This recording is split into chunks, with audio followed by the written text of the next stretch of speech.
Hi, I'm Ellen from Oakland Library. Welcome to Chapter Book Storytime. On this week's edition of the Variety Pack, I have a story that's just a little weird, but I think it's a lot of fun to read.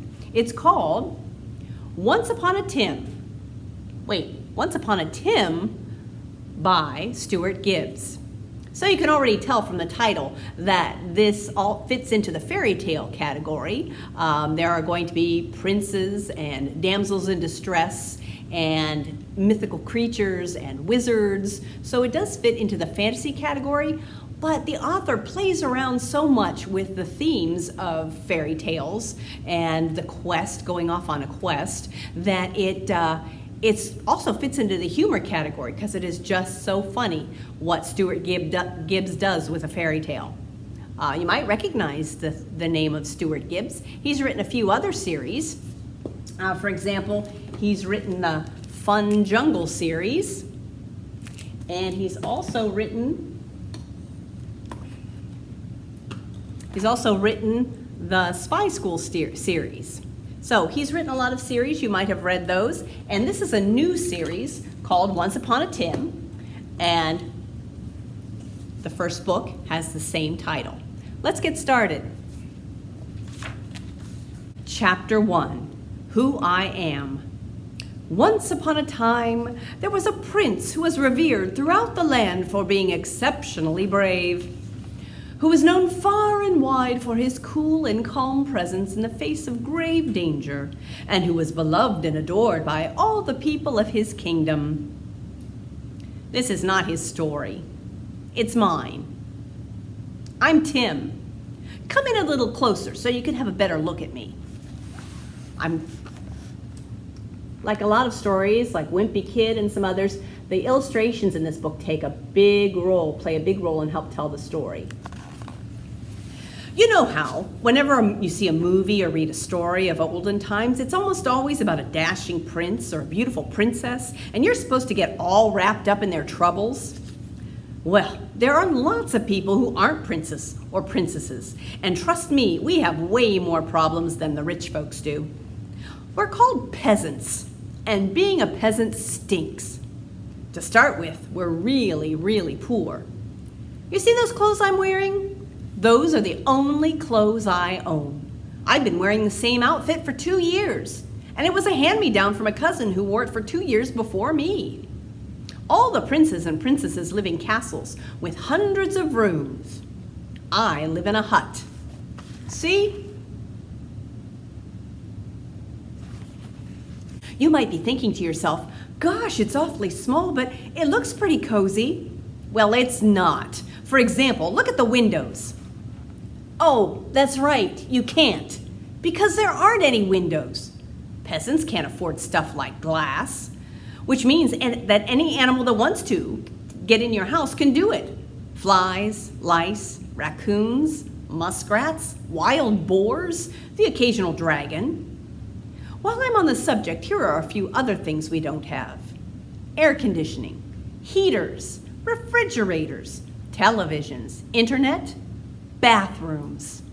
Yes, you heard that right. We don't have bathrooms. No showers, no sinks, no toilets.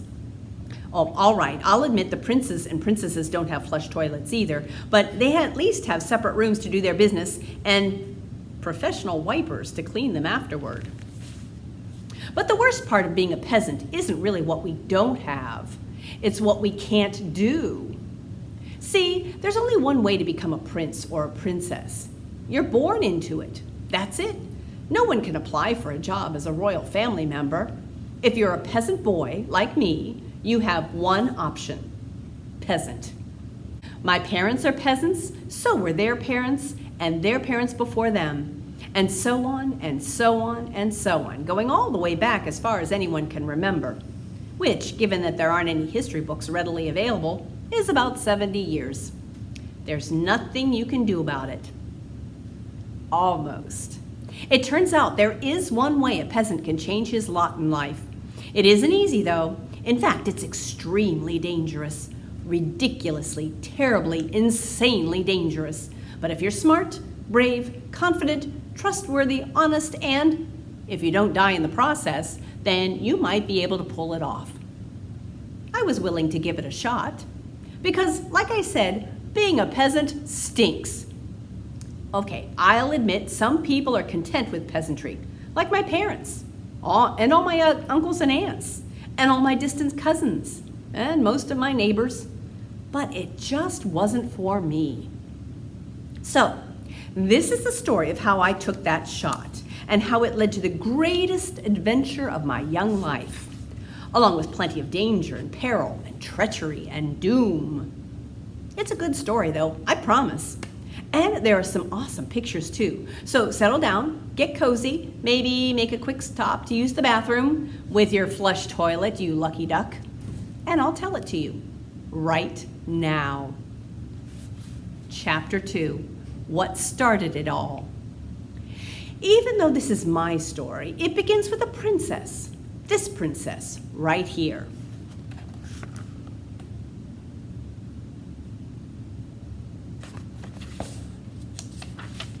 This is Princess Grace, who lives in the next kingdom over from me. Before this adventure, I had never met her, so I only knew as much about her as you do from looking at this picture.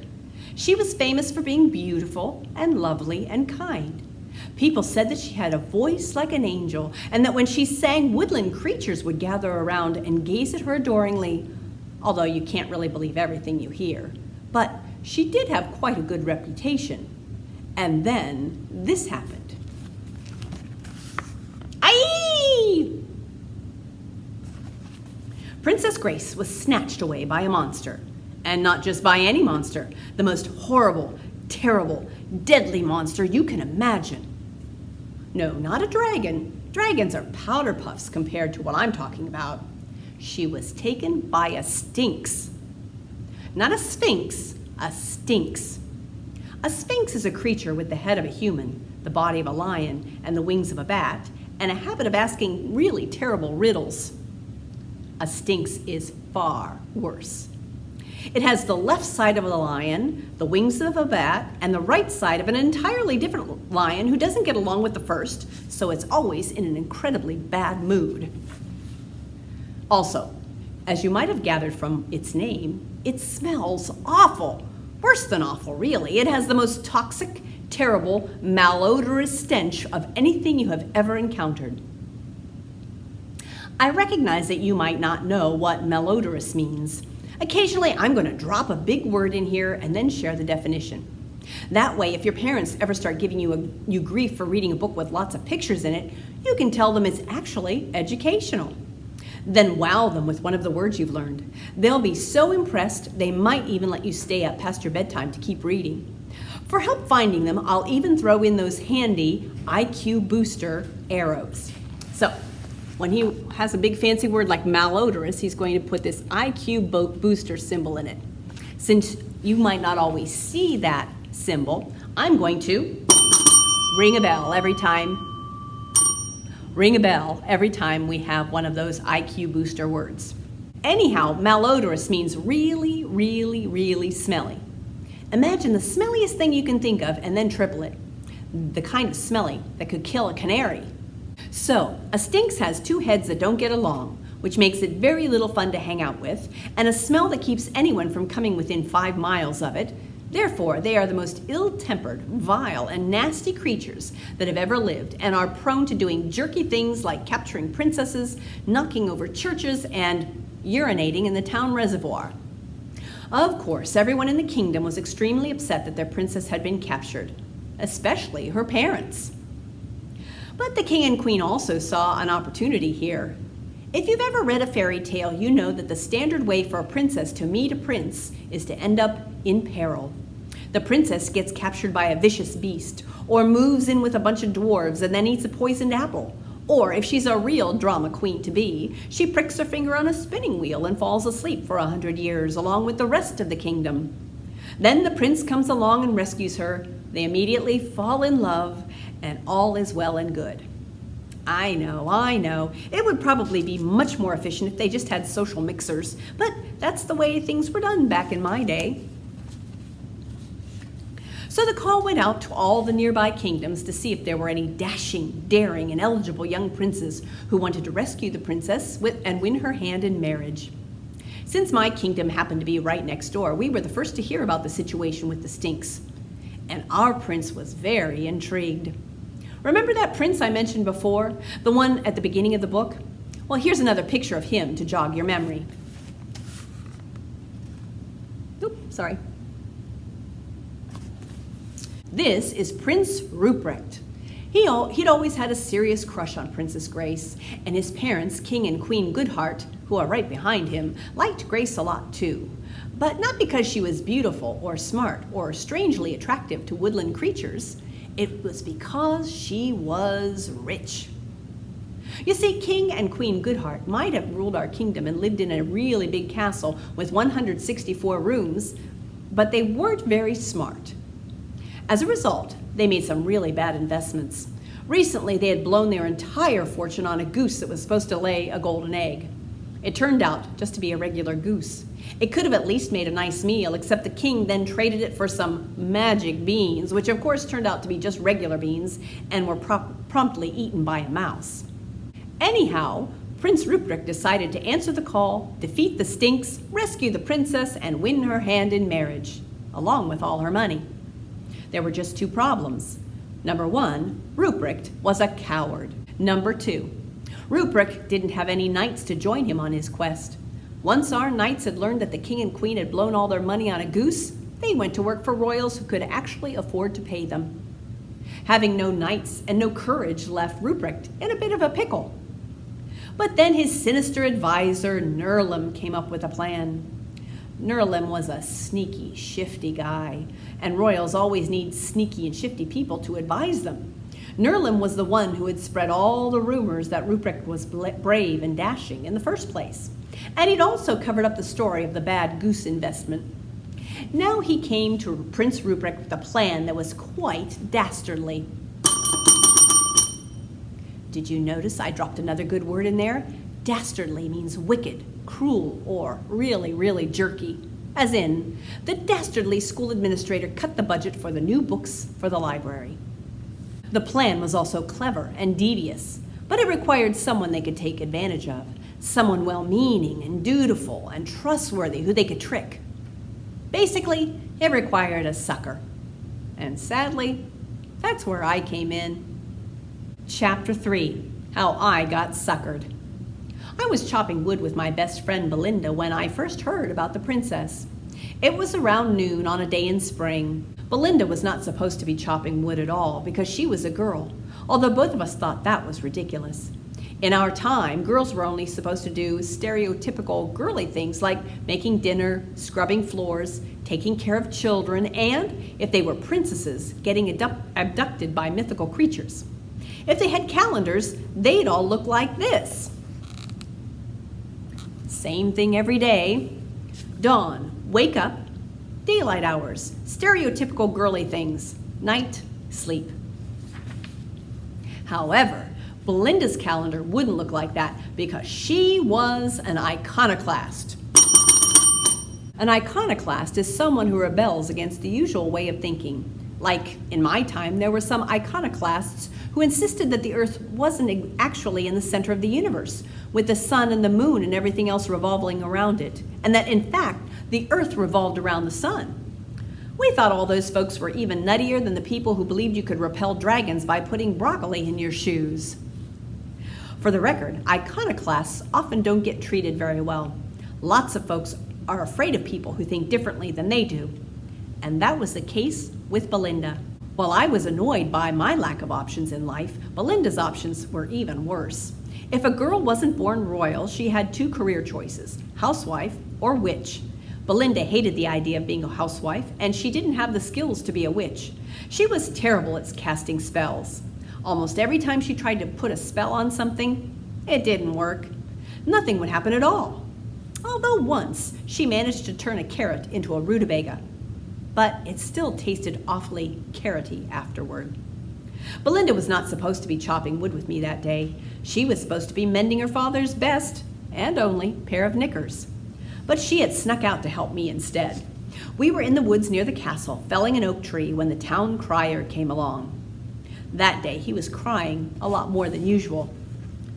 The official job of the town crier was to deliver important news, and sadly, just about all the news we ever got was terrible. Cattle disease, goat disease, rat infestations, infestation of disease rats, marauding orcs, and that was all in the same day. So the town crier was also always very upset. In fact, we could usually tell how bad the news was just by his style of crying. A soft whimper signaled news that was only mildly distressing, like our town's wheat supply getting moldy, whereas heavy weeping indicated something far worse, like a dragon eating one of the townsfolk. But I had never heard him cry like he was doing that day. Neither Belinda nor I had ever heard the crier like this before. We stopped our chopping. "What happened?" Belinda asked. The crier was wailing so badly he could barely get the words out between fits of sobs. "Princess Grace has been taken." I dropped my axe in surprise. "Taken where? And by what?" The crier was too upset to answer. He burst into tears again and blew his nose loudly into a soggy handkerchief that had obviously been used way too many times that day. Belinda and I shared a look of concern. Neither of us knew Princess Grace, of course. I had only seen her once when her royal procession passed by my town, and even then I only caught a glimpse of her hair through the window of her carriage from a quarter-mile away. But since she was famous for being kind and sweet and strangely appealing to woodland creatures, the idea that anything bad had happened to her was very upsetting to Belinda and me. The crier continued weeping so copiously that he had to sit down. Copiously means in large quantities, as anyone who drinks water copiously will have to go to the bathroom 50 times a day. Unable to talk, he fished a royal decree from his tunic and handed it to me. I unrolled the parchment, and this is what it said.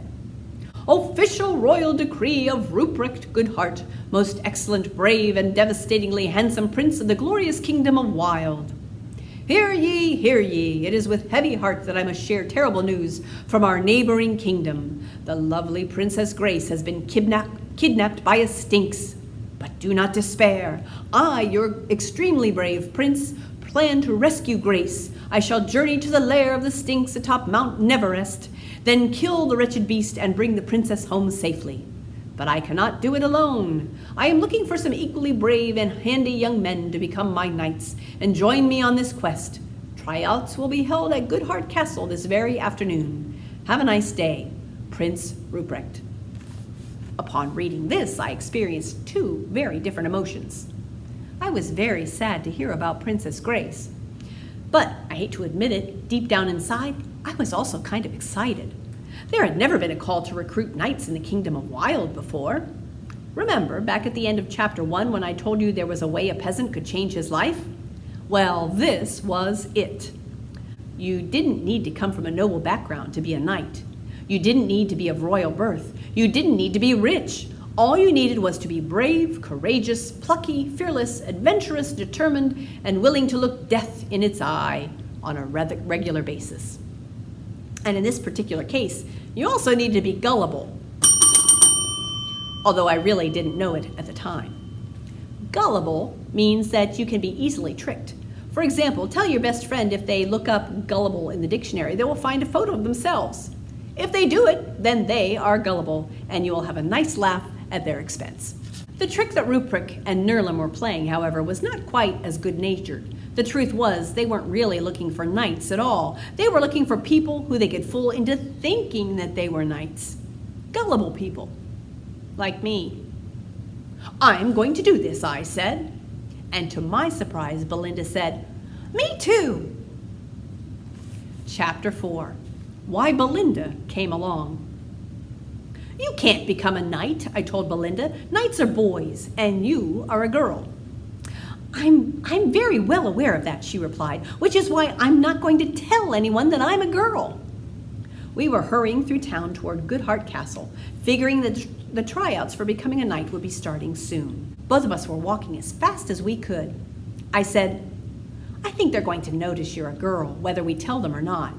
You have a ponytail, and a dress, and girl parts. That's not a problem, Belinda said confidently. It's not hard to look like a boy. All I have to do is tuck my ponytail up under my hat, steal some boys' clothes, and then act dumber than usual. Ha ha, I said. You won't be laughing when they see right through your disguise and realize you are a girl. Then they'll be angry with you. They're not going to see through my disguise. Besides, you're going to help me fool them. You're going to say that I'm your cousin from a faraway kingdom. But I don't want to do that. Belinda stopped walking through the center of town and gave me a hard stare. Why not? Are you afraid you'll get in trouble? No, I said. I'm just, well, afraid. Afraid? Being a knight is dangerous, and you're only a girl. Well, you're only a boy. Isn't it going to be dangerous for you too? Yes, but this is my one shot to escape the peasantry. It's my one shot too. Belinda's hard stare softened, and I saw that it wasn't me she was angry at. It was everything else. Tim, if you think you have a lousy lot in life, how do you think I feel? You might hate being a peasant, but at least you have the option to try to become a knight. I don't even have that. I'll be stuck being a bored housewife or a lousy witch, which means that I'll be miserable for the rest of my life, unless you help convince Prince Ruprecht that I'm a boy. I thought about this for a good long while. Knights were supposed to be trustworthy, and lying to everyone about Belinda seemed like a crummy thing to do. But then not helping my friends seemed even crummier. Plus, now that I thought about it, the rule that knights had to be men was ridiculous. Belinda was smarter and braver than anyone else I knew. If I was going to be on a dangerous quest, I couldn't imagine anyone better to have at my side. Well, technically, I suppose it would have been nice to have a giant with the strength of 100 men or a well-trained dragon by my side. But as far as humans were concerned, Belinda was my #1 pick. Okay, I agreed finally. I'll do it. A huge grin spread across Belinda's face. You will? You're the best friend ever. But I really don't think it's going to work, I said. Yes, it will. Watch. We happened to be standing in front of her cousin's house, which really wasn't a big coincidence, as our town wasn't huge, and almost everyone was related to everyone else. My own cousin's house was right next door, and my second cousins were right next to that. Belinda's cousin Humphrey was about her age, and his freshly washed clothes were drying on the line. Belinda quickly borrowed them, and then ducked behind the house and changed. When she came back, I have to admit, I was surprised. She looked more like a boy than I had expected. Her usual patches of dirt and tattered pants really helped sell it. And so we headed off to the night's tryout at the castle, only to be stunned what we discovered there. Chapter 5, How I Became a Knight. When we arrived at the castle, the tryouts looked like this.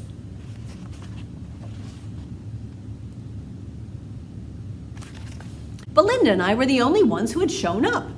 Well, except for our village idiot Ferkel, who had just wandered in by accident because he was looking for mud to put in his pants. Therefore, Prince Ruprecht looked like this. He was apoplectic. That his tryouts were so poorly attended, as he felt it meant that his subjects didn't like him very much.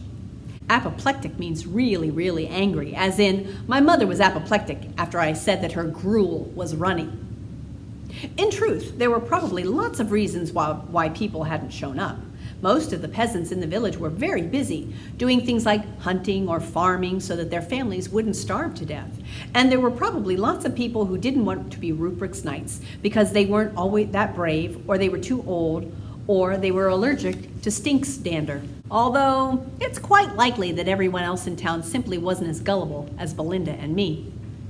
Since the whole night tryout thing was Nerlim's idea, he was very excited to see us arrive. He hurried over and greeted us with great enthusiasm. Well, hello, he said, speaking in a voice loud enough for Ruprecht to hear. It's a pleasure to see two such strapping and brave young men answering the call of duty to become knights. Then he thought of something and asked us quietly, you are here for the tryouts, yes? Not to put mud in your pants? No, I said, we're here to be knights. Nerlim heaved a sigh of relief. Then he resumed his loud voice for Ruprecht again. Very good. Are you subjects of the prince? Yes, I said. I live on the edge of town. My name's Tim, and this is Oops! I almost gave everything away right off the bat. I caught myself, but it was too late. Belle? Nerlum asked, suspicion. Bull, Belinda said in a gruff voice. I'm Tim's cousin from a few kingdoms over. I'm on a boar hunting trip, but when I heard there were night tryouts, I jumped at the chance. I'm not the kind of guy who leaves a damsel in distress. And then she spit on the ground. I had to admit, she looked the part. In fact, she seemed to be acting like a better boy than me. So I spit on the ground too. Nerlum smiled, pleased. I like your attitude, young man. So then, are both of you prepared to take a test for knighthood? Yes, I said, although it might not have come off quite as enthusiastic as I had hoped, because I was a little bit worried about what the test might entail. I had been so wrapped up in the idea of becoming a knight to escape my humdrum life that I had forgotten all about the fact that I didn't have any skills to speak of. Being a peasant, I'd no training for knighthood. I could wield an axe, but I had never held a sword. I had milked a cow, but never ridden a horse. And I had never faced off against a vicious creature like a dragon or a Stinx. The most dangerous beast I had ever confronted was a raccoon that was trying to steal my underwear off the clothesline. So now I was a bit worried. I glanced over at Belinda, thinking she might be equally unsettled, but she appeared quite calm and confident. Very good, Nerlum said. Let's begin. Are both of you willing to swear allegiance to Prince Ruprecht? Yes, Belinda and I both said. Are you willing to go on this quest to rescue Princess Grace from the vile and vicious Stinx? Yes. Will you follow the order of your leader without hesitation? Yes. Congratulations, Nerlum said. You passed. I shared a confused glance with Belinda. We did? Yes, Nerlum exclaimed, with flying colors. Belinda said, don't you want to see if we can ride a horse? Or joust? Or wield a sword? Or anything? Not really, Nerlum explained. We must get this rescue mission underway as quickly as possible, so we don't have time for a whole lot of jousting and stabbing and gouging. Besides, the most important thing a knight needs is blind devotion to the cause. Not skill with a sword? Belinda asked. Oh, sure, that comes in handy, Nerlum said quickly, but superb sword skills don't mean a thing if the knight is a scaredy cat who runs away from battle. Both of you seem very enthusiastic. I think you're exactly what we want on this force. Welcome aboard. He called out to Prince Ruprecht. These two young men are going to join our quest. Sounds good, Ruprecht said, although not nearly as heartily as I would have expected.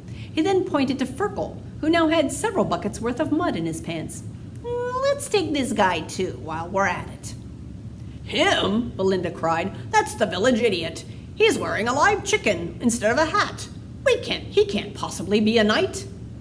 Nerlum shrugged. He showed up for tryouts. That shows gumption.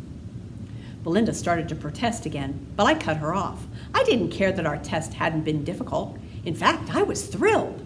We had been selected as knights. So what if the process seemed a little sketchy?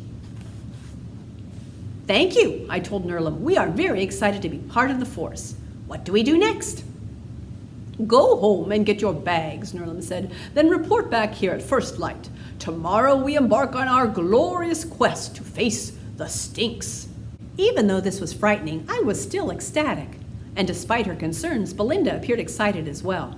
With only a few questions, our fates had changed course. We were no longer mere peasants stuck doing the same boring thing day after day for the rest of our lives. We were going on a quest.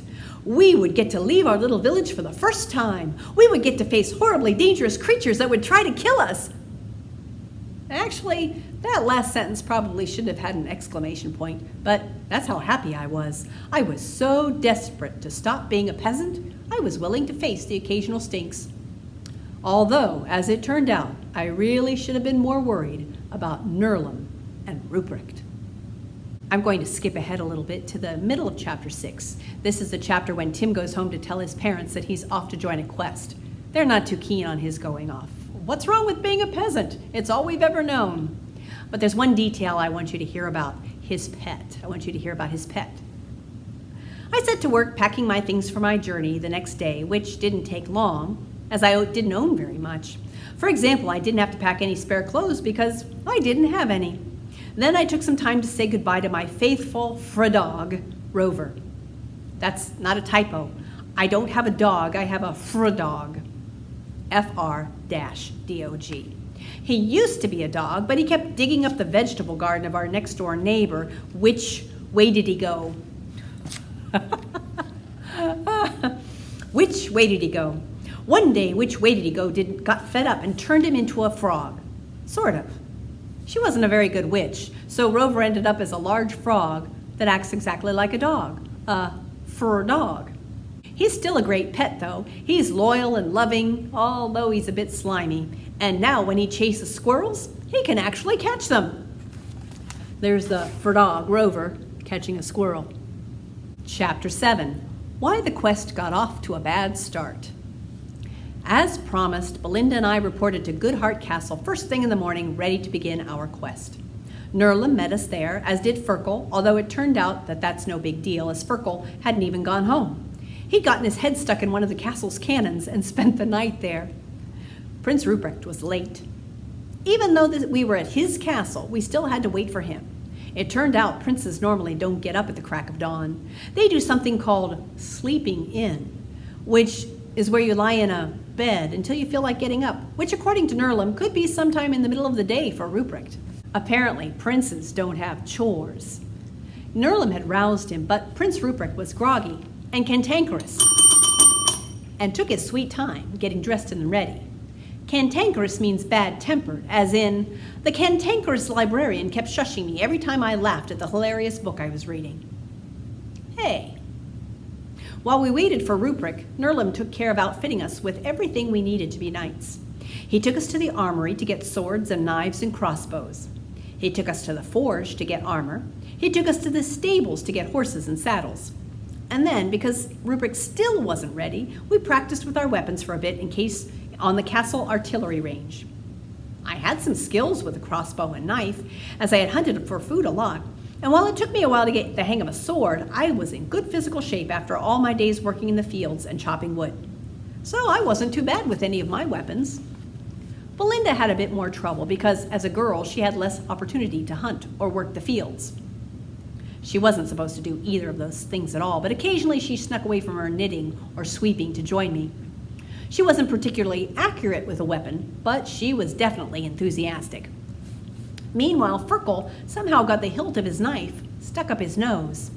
By the time Ruprecht finally showed up, still grumpy because he hadn't had a full night's sleep, we were completely outfitted, somewhat trained, and raring to go. So we hopped onto our horses and began our quest. Oh, here they are. Going off through town. There's Ruprecht, Tim, Belinda. Oh, there's Firkle with a bucket on his head.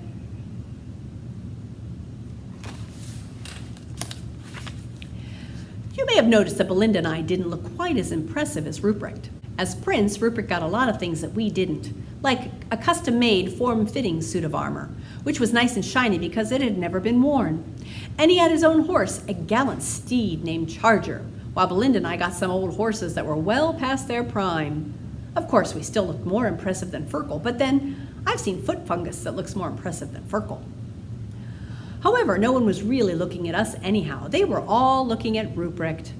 The whole town came to see us off, as it was big news that a quest had been launched to save Princess Grace. Everyone lined the street. Not the streets. We only had one road in town. And cheered for Ruprecht as he bravely led the way. Any grogginess or cantankerousness he had showed at the castle vanished as we made our way through the village. He smiled bravely and waved to the townsfolk, pausing every now and then to wink at a young woman who would promptly swoon. To swoon is to faint from extreme emotion. It seems kind of ridiculous that this is something we would even need a word for, but it happened quite a lot when Ruprecht was around. Women, and the occasional men, swooned left and right as he passed by. After we were done, the street was piled with swooned bodies.